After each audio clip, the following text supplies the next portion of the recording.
Hey guys, welcome to PM Pathshala. Guys, आज हम लेकर आए हैं Vision IAS monthly current affair magazine March 2025 की, जिसमें हम इकॉनमी के सेक्शन को कवर करेंगे। गाइस, इकॉनमी का सेक्शन बड़ा है तो पार्ट्स में आएगा। आज फटाफट से हम अपने 5 टॉपिक्स को कवर करते हैं। पहला टॉपिक हमारा जो है वो लिक्विडिटी डेफिसिट को लेकर है। बच्चों, बहुत जल्दी प्रीलिम्स भी आ रहा है। करंट अफेयर्स को ज़्यादा से ज़्यादा समझ लो सो दैट कि आपको करंट अफेयर रिलेटेड बिल्कुल भी दिक्कत ना हो, और करंट के पढ़ते पढ़ते कई ऐसे स्टैटिक पोर्शन के क्वेश्चंस होते हैं वो भी आपके क्लियर हो जाएंगे। तो उसके लिए ज़रूरी है चैनल के साथ जुड़े रहिए। Do like, share and subscribe to PM Pathshala. Liquidity deficit क्यों रहा, क्या होता है, इससे रिलेटेड क्या न्यूज़ थी, बैंकिंग लिक्विडिटी क्यों ज़रूरी होती है, इन सभी के बारे में हम चर्चा करने जा रहे हैं।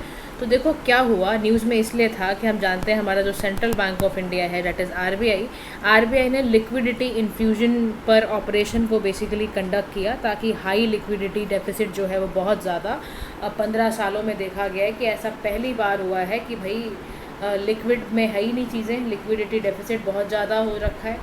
ठीक है ना। तो लिक्विडिटी डेफिसिट इतना ज़्यादा हो रखा है, इसीलिए कदम आरबीआई के द्वारा उठाया गया कि भैया लिक्विडिटी को करा जाए। यानी लिक्विडिटी डेफिसिट का मतलब क्या होता है? जब बैंक्स के पास इनसफिशेंट कैश हो, उनके पास रेडली अवेलेबल कैश जब नहीं होता, जब वो अपने छोटे छोटे शॉर्ट टर्म फाइनेंशियल ऑब्लिगेशंस को फुलफ़िल नहीं कर पाते, कस्टमर का विड्रॉल नहीं झेल पाते, लोन रिपेमेंट नहीं झेल पाते, तो ऐसे में this can happen when banks borrow more than they land.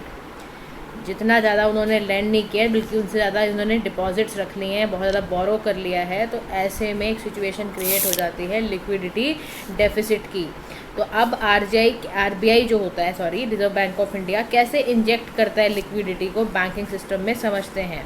तो उसके लिए तरीका क्या होता है? सबसे पहला तरीका है ओएमओ, यानी कि ओपन मार्केट ऑपरेशन एक तरीका होता है। इसमें क्या करते हो आप? गवर्नमेंट सिक्योरिटीज़ पर ऑक्शन करते हो, यानी परचेज जो ऑक्शन होता है, बेसिकली जो भी एग्रीगेट अमाउंट, जैसे कि मान लो 1000 करोड़ का है, तो 2 ब्रांचेस में इन्होंने 50 करोड़ करके ऐसे इन्होंने परचेज़ कर लेते हैं, सो दैट कि कैश आरबीआई बैंक को दे देता है और गवर्नमेंट सिक्योरिटीज़ को परचेज़ कर लेता है। बात समझ में आ रही है? ताकि कैश उनके पास चला जाए, क्योंकि ऐसे में क्या हो रहा है, मैंने आपको बताया ना कि कहीं ना कहीं लिक्विडिटी क्रंच में बेसिकली क्या हो रहा है, लिक्विडिटी डेफिसिट के अंदर बेसिकली ये है कि बैंक्स के पास पैसा नहीं है, कैश की कमी है, पैसे की कमी नहीं, कैश की कमी हो रही है, क्योंकि बोरो ज़्यादा कर लिया गया है, लेंड कम किया गया है। दूसरा तरीका क्या करता है आरबीआई बैंकिंग सिस्टम में लिक्विडिटी को इंजेक्ट करने के लिए? यूएस डॉलर है, आईएनआर बाय है, सेल स्वैप एक्शन का इस्तेमाल करता है, यानी US dollar 10 billion for tenure of 36 month, ऐसा करता है। स्वैप कर लेना ये भी एक तरीका होता है, फॉरेन करेंसीज वगैरह सिंपल बाय कर लेना। जैसे बैंक है, उनको क्या करेंगे, यूएस डॉलर जो है वो आरबीआई को बेच देंगे, एंड साइमल्टेनियसली एग्री हो जाएंगे by same amount of US dollar at the end of swap period.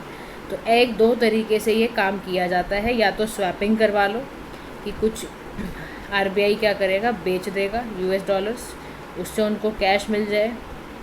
ठीक है, यह एक तरीका होगा कि गवर्नमेंट सिक्योरिटीज़ को आरबीआई कहेगा कि मैं ख़रीद रहा हूँ और अपना कुछ कैश तुम रख लो, या स्वैप करवा लेगा। ठीक है ना, आईएनआर बाय करने की जगह यूएस डॉलर खरीदवा देगा, है ना। तो बैंक क्या करते हैं, अपने यूएस डॉलर आरबीआई को बेच देते हैं, तो आरबीआई उनको उसके बदले में कैश दे देता है। ऐसे ही same amount of US dollar at the end of swap period उनको वापस से ख़रीद लेता है। तो ये सब तरीके होते हैं जिसकी वजह से आरबीआई लिक्विडिटी बैंकिंग सिस्टम को प्रोवाइड करता है। अब बैंकिंग लिक्विडिटी का सीधा सा मतलब होता है कि आपके सेंट्रल बैंक के पास कितने रिजर्व बैंकिंग सिस्टम के पड़े हुए हैं। सीधा सा फॉर्मूला है इसका बैंकिंग लिक्विडिटी का कि नेट बोरो अंडर एलएएफ, यानी लिक्विडिटी एडजस्टमेंट फंड होता है ये।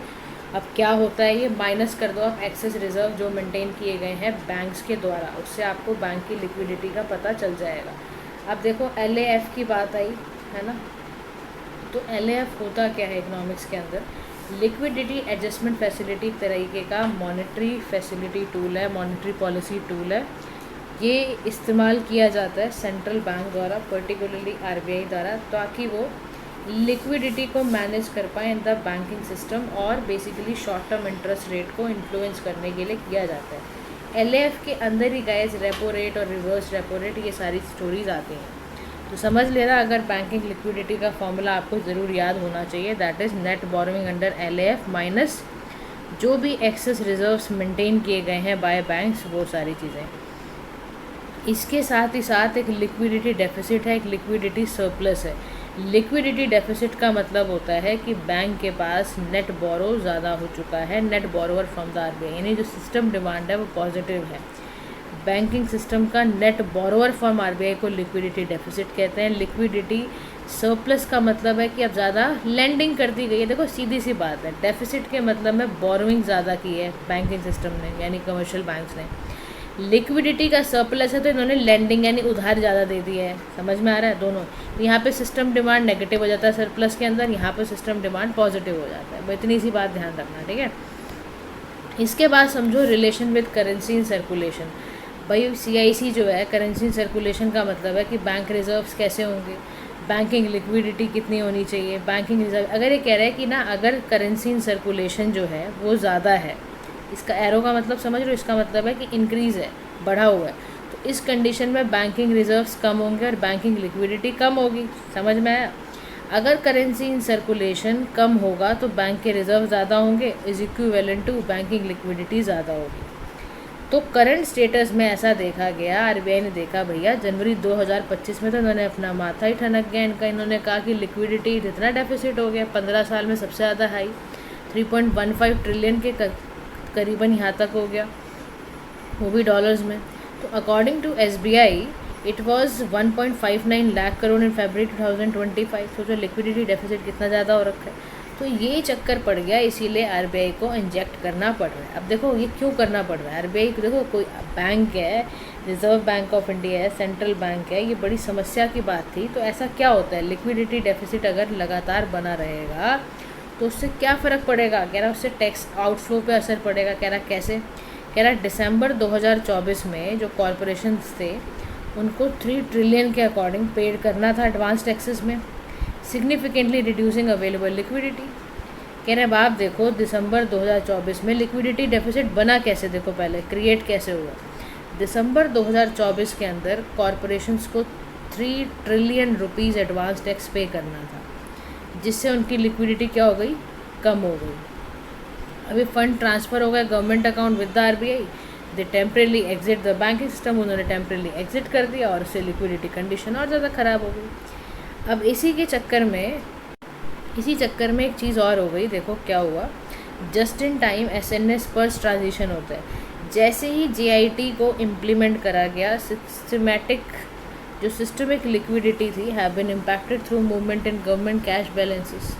ऐसा भी हो गया, सिस्टमिक लिक्विडिटी इम्पैक्ट पड़ गई बहुत ज़्यादा कि इस सिस्टम में इतना पैसा ही नहीं रहा, गवर्नमेंट कैश बैलेंसेस का इतना मूवमेंट पे बहुत असर पड़ गया। यानी जो ट्रांसफ़र होना चाहिए था शॉर्टर इमीडिएट, मतलब आप समझो बैंकिंग सिस्टम में एक ऐसी आपदा आ गई कि शॉर्ट टर्म में इनके पास फंड ही नहीं थे, ऐसा हुआ। फिर फॉरेन एक्सचेंज मार्केट पर असर ये पड़ा कि देखो कैपिटल आउटफ्लो में बहुत ज़्यादा वॉलीटिलिटी है, क्योंकि बहुत सारे हमने फॉरेन इंस्टीट्यूशनल इन्वेस्टर्स ने बहुत सारा सेल ऑफ कर दिया है, तो उससे टोटल कैपिटल आउटफ्लो ज़्यादा हुआ, पैसा बाहर चला गया। आरबीआई का इंटरवेंशन जो था फॉरेक्स मार्केट में, जब आरबीआई ने डॉलर बेचे बाहर, तो इट हेल्प्स प्रिवेंट एक्सेसिव रूपी डेप्रिसिएशन को बचाने की ज़रूरत थी हमें, क्योंकि रूपी बहुत डेप्रिशिएट कर रहा था, याद करो। अब इस चक्कर में भी लिक्विडिटी क्रंच आ गया हमारे यहाँ। जब डॉलर जाएगा, बेचोगे आप तो कैश आएगा। हमें ये इसलिए करना था ताकि हमारा एक्सेसिव रूपी डेप्रिसिएशन रुक जाए, बट सारा जितना पैसा रूपी का था वो सिस्टम में ही अब्जॉर्ब हो गया, तो लिक्विडिटी वहाँ पर आ गई। फेस्टिव सीज़न विड्रॉल बहुत ज़्यादा हुए, दिवाली पे, क्रिसमस पे, या महाकुंभ अभी 2025 में था जनवरी में, कितना विड्रॉल, इतना पैसा विड्रॉ किया है दुनिया ने, है ना। उस चक्कर में क्या हुआ, ये सारे कारण बन गए लिक्विडिटी डेफिसिट को क्रिएट करने में। अब लिक्विडिटी डेफिसिट से यानी कैश क्रंच से जो रहेगा इन्हीं बैंकिंग सिस्टम में, जब पैसा ही नहीं इन्फ्यूज़ होगा तो उसका इम्पैक्ट ये पड़ता है कि बोरोइंग कॉस्ट ज़्यादा हो जाएगी। अगर बैंकिंग सिस्टम में लिक्विडिटी क्रंच आएगा, लोअर लिक्विडिटी होगी, तो इससे भाई बोरोइंग कॉस्ट पड़ेगी। आप कुछ भी बैंक से ख़रीदोगे आपको महंगा पड़ेगा, और फिर NBFC वगैरह ये सब अफेक्ट होंगे, हाउसिंग, MSME सब अफेक्ट होंगे। फिर डिले होगा मॉनेटरी पॉलिसी ट्रांसमिशन में, यानी लिक्विडिटी डेफिसिट होने की वजह से मॉनेटरी पॉलिसी नेगेटिव हो जाएगी। फॉर एग्ज़ाम्पल जो लेटेस्ट डेटा था जो आरबीआई द्वारा रिलीज़ किया गया, उससे ये पता चलता है impact on lending and deposit rate was very minimal despite a 25 basis point cut in policy rate. और ये सब क्यों था? क्योंकि टाइट लिक्विडिटी कंडीशंस की वजह से। फिर क्रेडिट अवेलेबिलिटी की वजह से अगर हम ध्यान दें, क्रेडिट अवेलेबिलिटी का मतलब है banks Titan lending during liquidity crunch, यानी बैंक्स ने क्या किया, बहुत ज़्यादा अपने आप को टाइट कर लिया। लिक्विडिटी क्रंच था ही, इनके पास पैसे उधार में देने को पैसे ही नहीं थे, इन्वेस्टमेंट स्पेंडिंग सब आपने स्लो कर दी। फिर प्रॉफिट भी बैंक का स्क्वीज हो जाता है। देखो, जब बैंक लिक्विडिटी सिक्योर ही नहीं कर पाएगा तो उसका मार्जिन भी अंडर प्रेशर रहेगा, प्रॉफिट भी गया इनका। मार्केट में कितनी वॉलेटिलिटी आ गई, लिक्विडिटी स्ट्रेस होने से मार्केट का कॉन्फिडेंस भी टूटता है। जो इन्वेस्टर होगा उसको पैसा लगाने में डर लगेगा, स्टॉक प्राइस इम्पैक्ट करेंगे, इतना ज़्यादा इससे असर पड़ने लग जाता है लिक्विडिटी डेफिसिट होने से। तो आरबीआई क्या करता है, लिक्विडिटी को एडजस्ट करने के लिए, मैनेज करने के लिए, इसकी डेफिसिट को रोकने के लिए आरबीआई सबसे पहला काम करता है एलएएफ लाता है। अभी समझाया था ना मैंने आपको, मॉनेटरी टूल यूज़ करता है बेसिकली, कहने का सारे के सारे क्या हैं, इसके मॉनेटरी टूल्स हैं। लिक्विडिटी एडजस्टमेंट फैसिलिटी से, यानी एलएएफ एक तरह का टूल है, प्रिंसिपल इंस्ट्रूमेंट है, जिससे कि रेपो रेट वगैरह, पॉलिसी रेट वगैरह ये बनाते हैं। ओपन मार्केट ऑपरेशन से क्या करता है आरबीआई, गवर्नमेंट सिक्योरिटीज़ को खरीदता है या बेचता है, depending upon the situation of the banking system. अब जैसे अभी लिक्विडिटी डेफिसिट था तो इन्होंने क्या करा, फटाफट सिक्योरिटीज़ को खरीदना शुरू करा ताकि बैंकिंग सिस्टम में पैसा इन्फ्यूज़ हो पाए। फिर मार्केट स्टेबलाइजेशन स्कीम यूज़ की जाती है ताकि टेम्प्रेरी कुछ सर्ज हो गया, कुछ ऐसा बढ़ गया तो पैसा दिया जा सके। कैश रिजर्व रेशो हर बैंक को कहा जाता है आरबीआई द्वारा कि भैया इतना पैसा आपने मेंटेन करके रखना है, मैंडेटरी रिजर्व है। ऐसे ही स्टैट्यूटरी लिक्विडिटी रेशो होती है, रेगुलेटरी मैंडेट है कमर्शियल बैंक्स को, मिनिमम परसेंटेज ऑफ डिपॉजिट्स बोला जाता है बैंक को कि आपको मिनिमम परसेंटेज लिक्विड एसेट में ही रखना है, चाहे वो गोल्ड हो, चाहे वो कैश रूप में रखो, अप्रूव सिक्योरिटी के रूप में आपको रखना है। फॉरेक्स स्वैप किया जाता है, जैसे अभी आरबीआई ने किया था, तो इंजेक्ट करने के लिए liquidity RBI US dollar, Indian rupee सबको स्वैप करा लेता है। जब आरबीआई डॉलर्स खरीदता है बैंक से इन एक्सचेंज फॉर रुपीज़, इसका यही होता है तरीका, फिर लेटर डेट में सेल भी कर देता है, $2 ऐसे कर देता है। तो फॉरेक्स की स्वैप करके, ये सभी तरीके होते हैं लिक्विडिटी डेफिसिट को मैनेज करने के लिए। तो जब भी लिक्विडिटी डेफिसिट से रिलेटेड क्वेश्चन आएगा, इसको कैसे डील करना है, ये सब बातें आपको लिखनी होंगी, ठीक है। Now move to the next topic, जिसमें हम बात करेंगे incentive scheme for promotion of low value भीम यूपीआई ट्रांजेक्शन के बारे में। देखो, डिजिटल इंडिया का ये सबसे अच्छा काम हमारे देश में रहा है भीम यूपीआई, मतलब बहुत बढ़िया कमाल की चीज़ थी, हमारे द्वारा बनाई गई है। यूनियन कैबिनेट ने इसको अप्रूव करा कि भाई इंसेंटिव स्कीम कवर की जाएगी for promotion of low value भीम यूपीआई ट्रांजैक्शन द्वारा। अब यूनियन कैबिनेट ने जब इंसेंटिव स्कीम को प्रमोट करा है इसके द्वारा, तो इसका क्या मतलब है, ये स्कीम क्या थी, इसके बारे में समझते हैं। देखो, जो ये कहा ना, UPI person to merchant transaction को कवर करेगा और ये 1500 करोड़ रुपए फाइनेंशियल ईयर 24-25 के लिए लगाया गया है, ठीक है।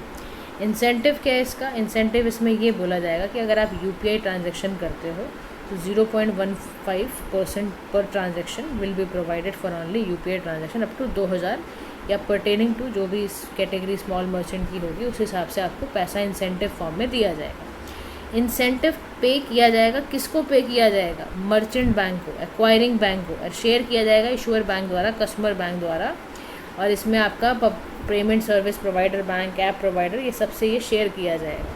लेकिन इंसेंटिव पे किसको किया जाएगा, ध्यान रखना, मर्चेंट बैंक को पे किया जाएगा। अभी किया क्यों जा रहा है, बात तो यहाँ पर आती है ना, तो ये इसलिए किया जा रहा है ताकि एक्सेस टू क्रेडिट को इन्हांस किया जा सके थ्रू डिजिटल फुटप्रिंट्स, ताकि जितने भी स्मॉल मर्चेंट हैं वो यूपीआई सर्विसेज को अवेल करा सकें नो एडिशनल कॉस्ट में। और हम चाहते हैं कैश इकॉनमी ज़्यादा से ज़्यादा कम हो। हमारा पूरा ध्यान है कि हम भारत के अंदर पूरी तरह से डिजिटल बना दें। इस स्कीम का ये भी बहुत ध्यान है कि जो हमारे ही देश का बना भीम यूपीआई है उसको हम ज़्यादा से ज़्यादा यूज़ करें। भीम यूपीआई का फुल फॉर्म क्या होता है, कमेंट सेक्शन में बताओ, ठीक है। इसमें हमारा ये भी टारगेट है कि 24-25 का जो फाइनेंशियल ईयर चल रहा है उसमें हम 20,000 करोड़ टोटल ट्रांजैक्शन कवर करना चाहते हैं। हम ये भी बहुत ज़्यादा चाहते हैं कि हमारी जितनी भी टियर 3 से लेके 6 सिटीज़ तक जा रही है वहाँ पर, यानी रूरल एरिया हो, रिमोट एरिया हो, उनमें आपको इनोवेटिव प्रोडक्ट डालने पड़े, यूपीआई लाइट एक्स करना पड़े, लेकिन हमारा ध्यान है कि हमारी टीयर 3 सिटीज़ भी बेसिकली, या टीयर 3 से लेके 6 तक भी जा पाएँ। टीयर 3 सिटीज़ का मतलब होता है बिल्कुल स्मॉलर अर्बन सेंटर्स, जहाँ पे टिपिकली 0.1 से लेकर 1 मिलियन पॉपुलेशन है।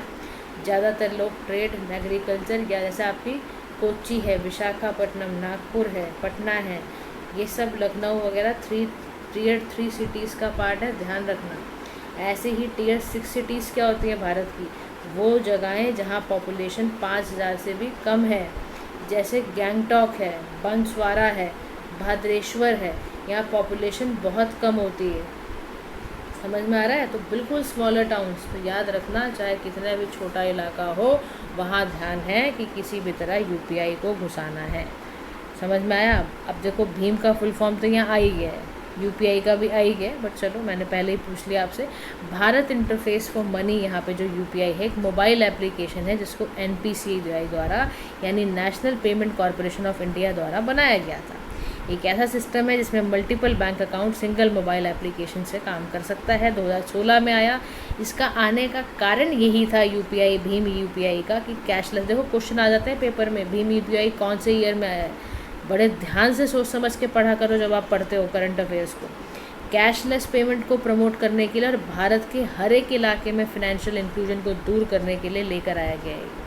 अब इसके की फीचर्स क्या हैं? तो सबसे बड़ा फीचर है इसका सिंपल एंड फास्ट ट्रांजैक्शन, यानी ये मनी ट्रांसफ़र को इंस्टेंट करेगा, तुरंत करेगा, पैसा तुरंत ट्रांसफ़र करता है। मोबाइल नंबर होना चाहिए आपके पास, QR कोड हो या वर्चुअल पेमेंट एड्रेस हो, आपका तुरंत पैसा जाएगा।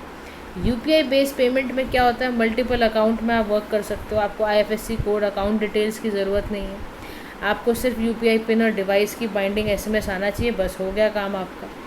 मल्टी फैक्टर ऑथेंटिकेशन भी है यहाँ पर, यहाँ मल्टीपल पेमेंट को ये करता है, आधार नंबर ये सबको, user can make payment by ID से, आधार से, अकाउंट नंबर से, किसी भी तरीके से, मोबाइल नंबर से। अब हमने पढ़ा कि भीम यूपीआई को एनपीसीआई ने बनाया है, तो एनपीसीआई था क्या? एनपीसीआई एक अम्ब्रेला ऑर्गेनाइजेशन है for operating retail payment and settlement system in India. इस इनिशिएटिव को लिया किसके द्वारा गया है? RBI द्वारा और इंडियन बैंक एसोसिएशन द्वारा। तो it has been incorporated as a not for profit company, और इसको लॉन्च इसीलिए किया गया पूरे बैंकिंग सिस्टम में ताकि हम physically as well as electronic payment को कर पाएँ। रुपए कार्ड भी इसमें दिया गया है। ये IMPS सर्विसेज वगैरह सब किसने बनाई है? NPCI ने। इमीडिएट पेमेंट सिस्टम सर्विसेज, तुरंत पैसा आपका ट्रांसफ़र हो, ये सब क्या किसकी कृपा से हुआ है? NPCI द्वारा। ठीक है, चलिए नेक्स्ट हमारा टॉपिक आता है प्रायोरिटी सेक्टर लेंडिंग, PSL के बारे में हम बात करने जा रहे हैं। रिजर्व बैंक ऑफ इंडिया ने इशू किया है नई गाइडलाइंस, इफेक्ट में कब आएंगी? April 1, 2025 के अंदर। अब ये गाइडलाइंस इशू की गई हैं under the banking regulation act 1949 section 21 and 35A के अंदर। इसकी एप्लीकेबिलिटी क्या है? ये कहाँ कहाँ अप्लाई होगा? हर कमर्शियल बैंक में, रीजनल रूरल बैंक हो, स्मॉल फाइनेंस बैंक हो, लोकल एरिया बैंक हो, सब जगह पर ये वाली गाइडलाइंस पूरी की जाएंगी। क्या होता है प्रायोरिटी सेक्टर लेंडिंग? प्रायोरिटी का मतलब क्या होता है? किसी चीज़ को ज़्यादा महत्व देना। तो ऐसे सेक्टर जो गवर्नमेंट को, RBI को लगा कि कंट्री की डेवलपमेंट के लिए बहुत ज़रूरी हैं, ऐसे सेक्टर को प्रायोरिटी लिस्ट में डाला गया है। अब इसको भी लाने के लिए ना पूरी एक हिस्टोरिकल बैकग्राउंड है, सुनो क्या है। देखो 1969 में क्या हुआ? गैडगिल कमेटी आई। इसको किसने रिकमेंड किया था? एरिया अप्रोच रिकमेंडेड था, एरिया अप्रोच उन्होंने किया, जिसकी वजह से LED बैंक स्कीम आई थी। ध्यान रखना, ये ऐसे ही PSL का निर्माण हुआ है। अब आपको पता होना चाहिए कि एरिया अप्रोच होता क्या है। एरिया अप्रोच का सीधा सा मतलब है कि आप स्पेसिफिक जोग्राफिक रीजन में जाके वहाँ के यूनिक कैरेक्टरिस्टिक, वहाँ की नीड को समझोगे। One size fit for all strategy को नहीं मानोगे। आप किसी भी जगह पे जाइए, वहाँ की सोशो इकोनॉमिक कंडीशन देखिए, नेचुरल रिसोर्स डेवलपमेंट चैलेंज क्या है, वहाँ की इकॉनमी क्या है, उसी को कहते हैं रिकमेंडेड एरिया अप्रोच। किसमें द्वारा किया गया था? ये गैडगिल कमेटी द्वारा किया गया था। इसीलिए क्या आया था हमारा इस समय पर? इसी समय पर इसीलिए आया था लेड बैंक स्कीम आई थी। तो लेड बैंक स्कीम के बारे में जब भी आएगा तो आप बताना ये RBI द्वारा यूज़ किया गया था, ताकि क्या हो, MSME सेक्टर को या एग्रीकल्चर के सेक्टर को बहुत ज़्यादा प्रायोरिटी सेक्टर्स में डाला गया था। ऐसे ही 1972 में फिर प्रायोरिटी सेक्टर लेंडिंग के लिए क्या करा गया, क्रेडिट फ्लो को ज़्यादा से ज़्यादा बढ़ाया गया। और उस समय फिर भी क्या था, इंस्टीट्यूशनल फिनेंस नहीं थे। फिर घोष कमेटी आई 1982 में, इन्होंने भी बोला प्रायोरिटी सेक्टर कैटेगरी बनाने को बोली। तो कैटेगरी कैसे बनकर आई, ये सारे कैटेगरी हमारी प्रायोरिटी लिस्ट का पार्ट है। एग्रीकल्चर हो, एमएसएमई हो, एक्सपोर्ट क्रेडिट हो, education, housing, social infrastructure, renewable energy, इस सभी चीज़ों को डाला गया है। समझ रहे हो। तो अगर आ जाए क्वेश्चन प्रायोरिटी सेक्टर लेंडिंग का कौन कौन पार्ट है, तो ये सारे के सारे टॉपिक आपको ज़रूर पता होने चाहिए। अब सोशल इंफ्रास्ट्रक्चर क्या होता है, सोशल इंफ्रास्ट्रक्चर का मतलब है health care, housing, social services, transportation, utilities, ये सारी की सारी सर्विसेज के अंदर आती हैं। कम्युनिटी सेंटर्स हैं, पार्क्स हैं, सब इसी का पार्ट है। अब डिटेल्स पे हम चलते हैं रिवाइज गाइडलाइंस की। क्या है इसमें, सेवरल लोन एलिमेंट्स को बेसिकली रिवाइज गाइडलाइन में बोला गया है कि सेवरल लोन लिमिट्स को इन्हांस करने की ज़रूरत है। एजुकेशन में क्या करना है, 25 lakh up to 25 lakhs for individuals including vocational courses वगैरह भी इन्होंने डालने हैं। सोशल इंफ्रास्ट्रक्चर की बात की जाए तो 8 करोड़ पर borrower for setting up school बनाने हो, ड्रिंकिंग वाटर फैसिलिटी बनानी हो, वो बनाना है। हाउसिंग लोन लिमिट हो, एग्रीकल्चर लोन्स हो, ये सब को बोला गया है कि लोन लिमिट को इन्हांस करने की ज़रूरत है। दूसरा काम क्या करना है, एक्सपेंडेड रिन्यूएबल एनर्जी लोन्स, यानी 35 करोड़ के अराउंड और renewable energy based power generator, renewable energy based power public utility, street lightning system है, रिमोट विलेज इलेक्ट्रिफिकेशन है। इसकी लिमिट यहाँ पर इन्होंने 10 लाख तक फॉर इंडिविजुअल हाउस होल्ड कर दी है। फिर रिवाइज़ करना पीएसएल टारगेट को for primary urban and cooperative banks. तो टोटल प्रायोरिटी सेक्टर कितने हैं, 60% है। सारा का सारा डेटा बनाया गया। ऐसे ही इन्होंने बोला वीकर सेक्शन को कैसे करोगे, ट्रांसजेंडर्स को भी लेकर आए हैं। ये देखो पहले नहीं थी चीज़ें, अब इन्होंने एक्सपेंड करा है वीकर सेक्शन की कैटेगरी की लिस्ट को भी। तो पीएसएल में ध्यान रखना, ये बड़ा काम हुआ है। स्मॉल मार्जिनल फार्मर्स वगैरह तो थे ही, नाउ दे हैव इंक्लूडेड किन्नर्स, ट्रांसजेंडर्स जो होते हैं, डिस्ट्रेस फार्मर, ये सबको करा गया है जो भी इंडेटेड रहते हैं, है ना। तो schedule caste, schedule tribe, minority community, person with disability, सबको, इंडिविजुअल वुमेन बेनिफिशरी, सबको ये सेक्शन में कंप्लीट करा गया है। तो प्रायोरिटी सेक्टर के अंदर क्या क्या है, इन्होंने पूरा लिस्ट बना के दिया कि किस किस को टारगेट कर रहे हैं। डोमेस्टिक कमर्शियल बैंक को कितने ब्रांचेस कहाँ कहाँ पे खुलेंगी, कौन कितने कितने परसेंटेज में, एग्रीकल्चर पे कितना पैसा लगाएंगे, क्या करेंगे, सारी लिस्ट दी गई है। एडिशनल प्रोविज़न ये करे गए हैं कि जितने भी NBFC हैं, हाउसिंग फाइनेंस कंपनीज़ हैं, on lending are now included under PSL में लगा दिया गया। बैंक्स हैं, NBFC हैं, सब PSL के लिए इन्होंने रजिस्टर कर दिया है। सारा गोल्ड सब कुछ इन्होंने यहाँ पर ये भी बोला है, गोल्ड बैंक लोन्स वगैरह को हटाकर NBFC से बस वो हटा दो, बाकी सिक्योरिटाइजेशन नॉर्म्स पूरे अपडेट कर दिए गए हैं। इवन PSLC ने यहाँ बोला है कि ट्रेडेबल इंस्ट्रूमेंट होता है जो बैंक्स को बोलता है कि अपने PSL टारगेट्स को फुलफिल करो। ऐसे जितने भी IBFC हैं, इन नॉर्म्स को बोला गया है, यानी inter bank participation certificate, direct assignment, सारे इंस्ट्रूमेंट दिए गए हैं ताकि लिक्विडिटी मैनेज हो पाए। इसी के साथ साथ दूसरे रिसेंट रिफॉर्म्स भी हैं, प्रायोरिटी सेक्टर लेंडिंग सर्टिफिकेट्स हैं ताकि आपके एग्रीकल्चर, MSME ये सब अच्छा हो पाए। को लेंडिंग मॉडल 2020 में किए गए थे।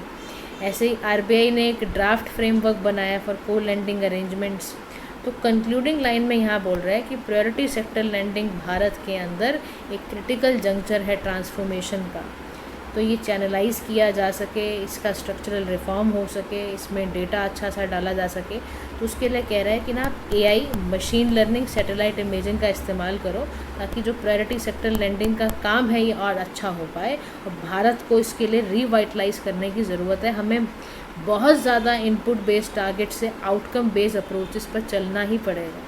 इनपुट डाल के क्या हुआ ये ज़रूरी है जानना, आउटकम बेस्ड अप्रोच पर हमें पहुंचने की ज़रूरत अब हो चुकी है। नेक्स्ट हमारा टॉपिक है 50 ईयर्स ऑफ माइक्रो फाइनेंस के बारे में हम पढ़ने जा रहे हैं। गाइस क्या है ये माइक्रो फाइनेंस, 50 साल हो गए हैं, समझते हैं इसके बारे में। माइक्रो फाइनेंस भारत में क्यों ज़रूरी है इसको भी समझते हैं। कह रहा देखो जो ना हमारा सेवा बैंक है, यानी जो self employed women association bank है, ये 1974 में यानी 1974 में गुजरात में स्टार्ट किया गया था एज अ कोऑपरेटिव बैंक। 50 साल माइक्रो फाइनेंस इंस्टीट्यूशन के भारत में पूरे हो गए हैं। माइक्रो फाइनेंस कहो, माइक्रो क्रेडिट कहो, दोनों एक ही बात है कि दोनों बैंकिंग सर्विसेज हैं। पुअर हाउस होल्ड्स को टारगेट करना, स्मॉल एंटरप्राइजेस को रूरल इंडिया में करना। तो जितने भी कन्वेंशनल बैंकर्स थे या आपके जितने माइक्रो फाइनेंस सर्विस प्रोवाइडर्स थे also need earn to interest on loans, basically इनको भी चाहिए ना। तो अब इन्होंने क्या करा भाई, जितने छोटे ये कन्वेंशनल बैंकर होते थे या माइक्रो फाइनेंस सर्विस प्रोवाइडर होते थे, इनको भी इंटरेस्ट चाहिए था लोन पे, या कुछ भी कंस्ट्रक्ट क्लियर रीपेमेंट स्कीम, कुछ तो ऐसा चाहिए था जिससे इनको भी कुछ पैसा मिले। तो माइक्रो फाइनेंस एक ऐसी बैंकिंग सर्विस है जो पुअर हाउस होल्ड या स्मॉल एंटरप्राइज जो रूरल एरिया में रह रहा है उसके लिए बनाई गई।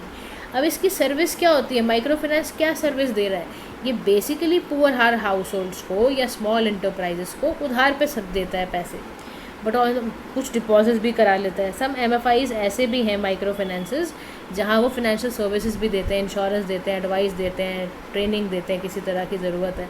तो कह रहा है ये हुआ कैसे शुरू, कह रहा है एक ना नोबेल लॉरेट थे मोहम्मद यूनिस, उन्होंने ये मॉडर्न MFIs का पूरा फाउंडेशन तैयार करा गया था। हमें शिक्षा मिलती है ये चीज़ 1976 में हमने ये बांग्लादेश में देखा होते हुए ग्रामीण बैंक में, तब हमें भी लगा अरे भारत में भी आना चाहिए। अब माइक्रो फाइनेंस इन इंडिया इतना सिग्निफिकेंस इसलिए है क्योंकि ये पॉवर्टी से लोगों को एलिवेट करेगा। जो नबार्ड है आपका 1985 में बनाया गया नबार्ड, आप लोग जानते ही हो नबार्ड के बारे में कि नबार्ड एक बहुत इंपॉर्टेंट बैंक है हमारे लिए, नेशनल, जिसको हम bank for agriculture and rural development कहते हैं। तो इसका काम यही है गाइस, 1985 में 1982 में बनाया गया था। अब ये क्यों बनाया गया, ऐसा फाइनेंशियल इंस्टीट्यूशन भारत में इसलिए तैयार किया गया ताकि भारत में सस्टेनेबल एग्रीकल्चर रूरल डेवलपमेंट हो पाए। फिनेंशियल और टेक्नोलॉजिकल सपोर्ट रूरल एरियाज़ को देने के लिए, एग्रीकल्चर अच्छा हो पाए, नेचुरल रिसोर्सेज, फिशरी, ये सब को अच्छा करने के लिए बनाया गया था।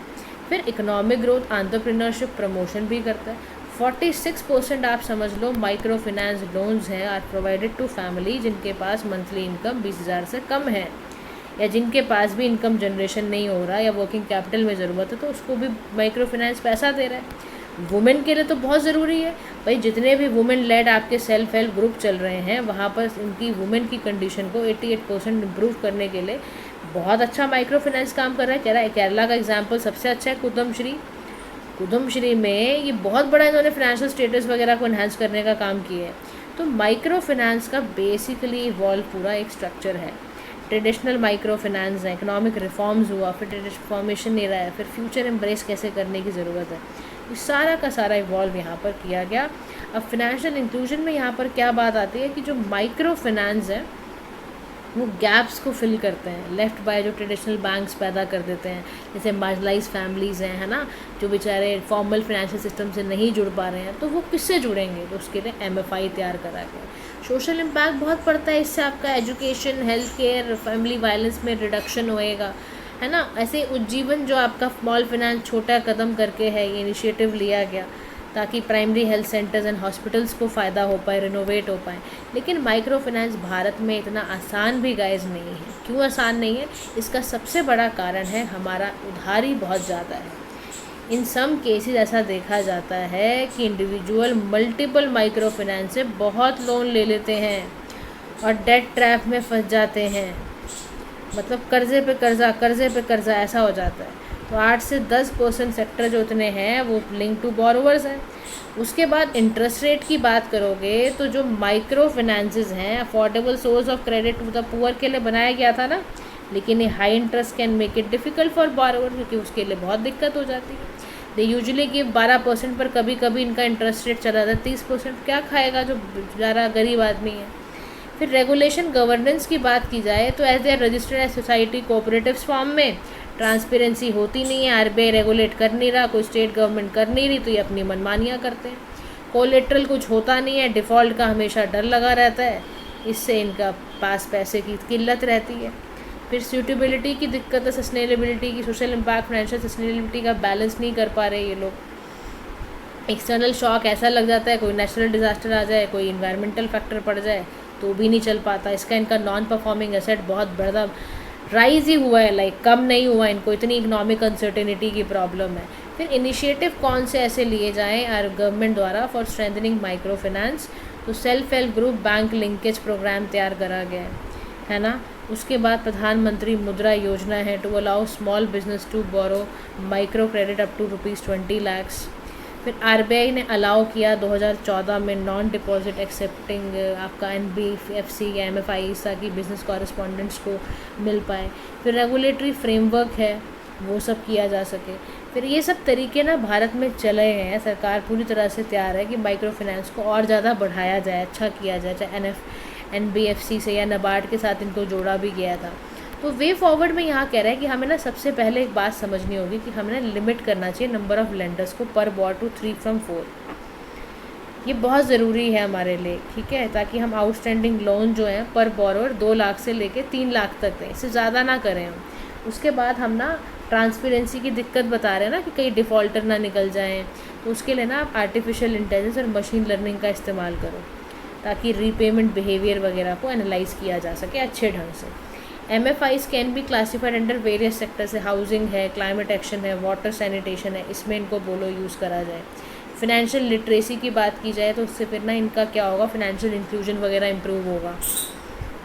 और इससे कोशिश करनी चाहिए, जैसे सदर्न स्टेट्स है ना हमारे, जैसे तमिलनाडु है, कर्नाटका, केरला, इनमें अच्छा है माइक्रो फाइनेंस डिस्ट्रीब्यूशन, तो हम इनसे भी सीख सकते हैं कि कैसे ये लोग फंक्शन कर रहे हैं, राइट। तो आज का लास्ट टॉपिक हम करने जा रहे हैं रेमिटेंसेस टू इंडिया के बारे में हम पढ़ने जा रहे हैं, ठीक है। ये क्यों था रेमिटेंसेस भारत के, इसके बारे में पढ़ते हैं, इसका कारण है हम इसलिए पढ़ने जा रहे हैं क्योंकि आरबीआई का जो सर्वे हुआ ना अभी रिसेंट वाला, तो उसमें पता चला जो एडवांस इकॉनमी है यूएस और यूके, वो टॉप सर्विसेज हैं इनवर्ड रेमिटेंसेस के for Indians in the past 4 years। Gulf countries को भी इन्होंने पीछे छोड़ दिया है। यानी हमारा सबसे ज़्यादा रेमिटेंस कहाँ से आ रहा है गाइस, यूएस और यूके से आ रहा है। अब रेमिटेंस का इनफ्लो की बात की जाए तो डबल हो चुका है हमारा 118.7 करके, बहुत हम पैसा बाहर से ही आ रहा है हमारा। कह रहा आप समझो 27.7% यूएस से आ रहा है, followed by UAE, UK, Saudi Arabia. अगर जीसीसी कंट्रीज़ का देखें तो गल्फ कोऑपरेशन काउंसिल कंट्री से यूएई, सऊदी अरबिया है, ये पहले डोमिनेट बहुत करती थी लेकिन अभी यूएस कर रहा है। फिर टॉप 3 रेसिपेंट हमारे कौन कौन से स्टेट को सबसे ज़्यादा रेमिटेंस मिलता है, तो वो है महाराष्ट्र, फिर उसके बाद केरला, तमिलनाडु। अब क्या कारण है जो हमारा ना रेमिटेंस के इनफ्लो में शिफ्ट आया है, तो उसका सबसे बड़ा गायस कारण हमारा ये है कि माइग्रेशन पैटर्न में चेंज आया है। कैसा माइग्रेशन पैटर्न में चेंज आया है, तो कॉस्ट ऑफ ट्रांसफ़र की हम सबसे पहले बात करते हैं। देखो कह रहे हैं जो cost of sending remittances to India है lower than the global average cost, कि यहाँ पर ना रेमिटेंस भेजना आसान है, पैसा कम लगता है। एसडीजी जैसे हमारा target remains higher than the SDG target जो 3% कह रहा है, उससे तो हमारा भले ही हाई है, लेकिन अगर हम ओवरऑल देखते हैं तो देखा जाता है कि भाई काफ़ी अच्छा यहाँ पर है। लेकिन जो कैश बेस्ड ट्रांजेक्शन है वो प्रिवेलेंट है, specially for smaller amount. Strong labour market है यूएस एंड यूरोप में, specially with more white collar jobs, है ना। On the other hand GCC countries have seen declining opportunities, वहाँ पर low skilled labour due to automation बहुत हो गया है, तो वहाँ पे ना लो स्किल्ड वाला काम अब रह नहीं गया है, क्योंकि वहाँ भी इकॉनमी जो है बहुत डाइवर्सीफाई हो रही है, वहाँ पे पॉलिसी चेंज हो रही है। जैसे एज सऊदी अरेबिया का पॉलिसी है नीति कदन काफिला सिस्टम, इनकी इतने सारे चेंजेस की वजह से अभी ज़्यादा यहाँ से पैसा नहीं आ रहा है। ध्यान रखना, ये बात मैं आपको बता रही हूँ, ये बात आपको इस बार पेपर में पूछी जा सकती है गाइज, तो ज़रा ध्यान से समझना है। नीता का सिस्टम क्या होता है, सऊदी अरेबिया गवर्नमेंट पॉलिसी का, ये बेसिकली क्या है, ये एक तरह से नेशनलाइजेशन स्कीम है, जहाँ मैंडेट करा गया है कंपनी जो भी प्राइवेट सेक्टर में है वो certain percentage of Saudi nationals को ही, यानी जो सऊदी अरबिया में पैदा हुए हैं उन्हीं को जॉब देंगी, क्योंकि देखा जा रहा था वहाँ पे लोगों का लिविंग स्टैंडर्ड ख़राब हो रहा था, अनएम्प्लॉयमेंट फैल रही थी। बात समझ में आ रहा है, तो ये सारी चीज़ें आपको ध्यान रखनी है। अभी पेपर में पूछ ही ले, मान लो वो काफिला क्या है, तो काफिला भी ऐसे ही है, स्पॉन्सरशिप सिस्टम है जो माइग्रेंट वर्कर्स को बाइंड करता है।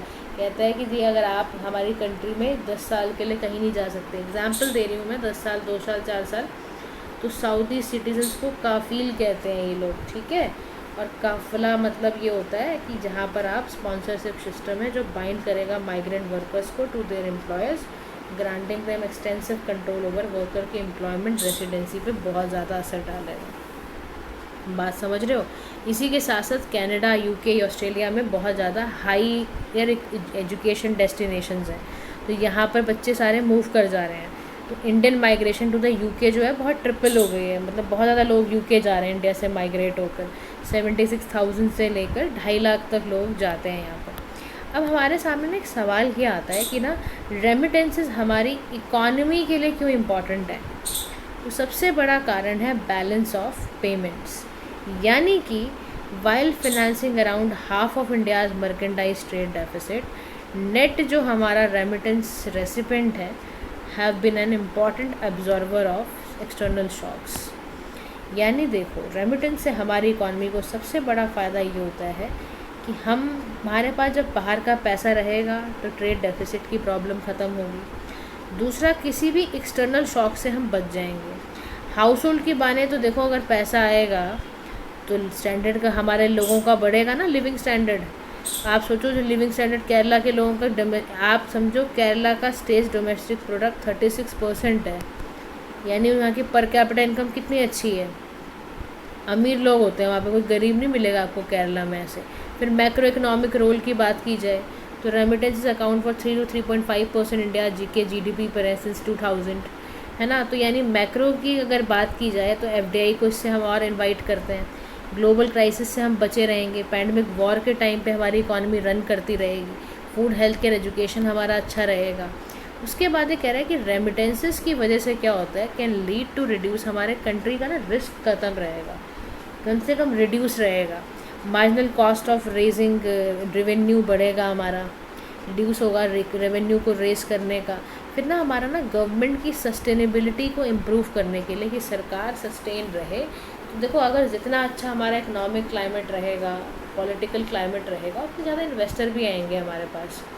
तो डेट की सस्टेनेबिलिटी के लिए बात यहाँ कह रहा है कि रेमिटेंसेस से हमारे कंट्री पे रिस्क रिड्यूस होता है, जो भी हमारे रेवेन्यू को रेस करने में मार्जिनल कॉस्ट वो भी रिड्यूस होती है, हमारे गवर्नमेंट की सस्टेनेबिलिटी बढ़ती है, हमें उधार करने में, या समझ लो उधार नहीं करना पड़ेगा इतना जब बाहर से पैसा आता रहेगा, राइट। तो these are all the benefits of this remittances, right. तो गाइज़ आज के लिए इतना ही। यूनिफाइड पेंशन स्कीम्स और दूसरे आगे टॉपिक्स को हम कल कवर करेंगे। आज के लिए इतना ही। Thank you so much for listening. Do like, share and subscribe to PM Pathshala. Have a nice day to all.